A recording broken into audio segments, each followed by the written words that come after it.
Live India 24 channel में आप सभी का बहुत बहुत स्वागत है।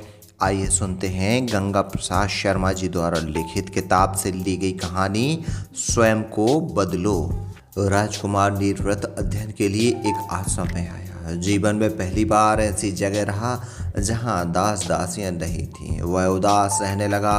एक दिन उसने अपने एक सहपाठी से पूछा, आप कहाँ से आए हैं? आपके माता पिता क्या करते हैं?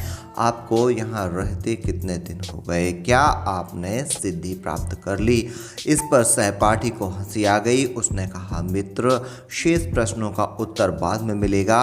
अभी आप इतना समझ लें कि मैं एक राजकुमार हूँ।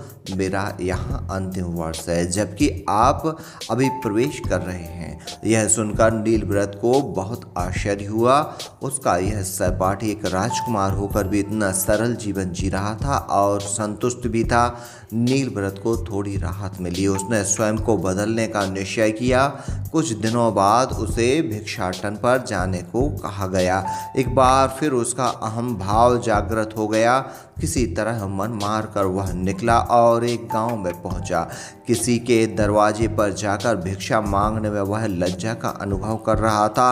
अत्यंत संकोच के साथ वह एक घर के सामने रुका। घर की कन्या ने उसे एक मुट्ठी अनाज दिया और इतना ही अनाज नीचे गिरा दिया। नीलव्रत ने कहा, अगर इस तरह अन्न को फेंकना ही था तो इसे लेकर आई ही क्यों?